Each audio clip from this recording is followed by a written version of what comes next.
Hey everyone, in this video I'll be reviewing metal keycaps sent to me by Awekeys.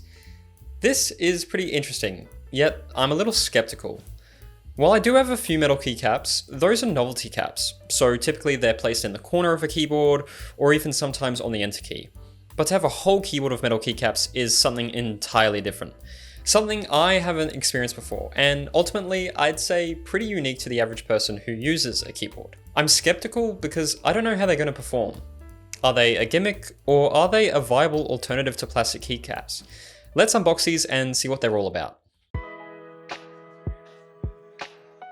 Okay, so let's start with the packaging.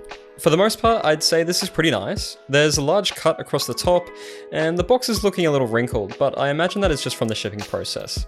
Opening up the box, there seems to be a lot of protection, which is good. We have a keycap puller. This tool is pretty unique and I'd say quite invaluable to these metal keycaps specifically, but I'll get more into that later. Otherwise, there are two layers of keycaps here, and as I'm sure you've already noticed, they don't have lettering on them. It's a bit strange, yeah. Unfortunately, Awekeys had no more lettered samples, so I'm stuck with these. Although, there is a silver lining here. Not only do they look incredibly clean when paired with the right keyboard, but I'm sure they're going to improve my touch typing game quite a lot. So, these metal keycaps by Awekeys are CNC machine keycaps made from a recycled metal and a Cherry MX switch compatible. They come in a whole range of different colors with some fancy premium options. The ones I have here today are the Retro80 cream beige colorway, and they're obviously blank. However, Awekeys has announced a few different options. For the Retro80 set, you'll have the option of cream beige or slate grey, both in leaded and blank options. Awekeys is also releasing two other sets at the same time, Moon Landing and Hello Silver, with all these details available on their Kickstarter page. The keycaps come with a nano-coated protective layer on them to boost resistance to sweat and corrosion.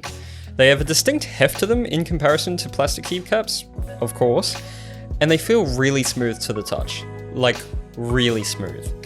Now, while one keycap might not be noticeable, an entire keyboard is a different story. The sequence is 1.4 kilograms with plastic keycaps and 1.8 with Awekeys keycaps, if you like your keyboards heavy. There are 116 included keycaps in the base kit, which honestly, I think is a little lackluster. I would argue that a lot of people, myself included, expect a 7U Sangam bottom row. I actually brought this up to Awekeys, in which they let me know that they will have a 7U kit available for purchase separately, which brings us to the price. These keycaps are 149 USD and the 7U kit is 59 USD if purchased during the Kickstarter period. Otherwise, they will be 249 USD and 79 USD respectively. That's a Kickstarter saving of 40%. The keycap puller that I mentioned earlier can be used to loosen or tighten the tolerances of the metal keycaps. This ensures you'll have a tight, yet comfortable fit no matter the variances, which in the long run will ensure not only do the keycaps not easily fall off, but that they don't ruin your switches in the process. I had a long and hard thought on what to pair these keycaps with, and I've decided on two keyboards, the Sequence by Parallel and the Neo 80 by Neo, just for theme.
So, given I've had some time with these and I've tried them on a few keyboards, what do I think? Well, they're definitely interesting.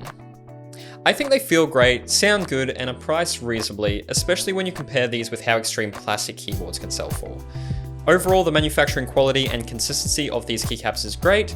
I've noticed no blemishes, scratches, or warping, and each keycap is marked with the appropriate row. So, especially in the case of blank keycaps, you'll have a good idea of where they should be placed in your keyboard. As for sound, Awekeys mentions they provide a thocky sound experience which evokes a classic charm for vintage keyboards. And I can definitely agree with this. They do elevate that deep, foamy sound many keyboards share these days. If you like that sound profile like I do, you'll probably find that these keycaps exceed your expectations.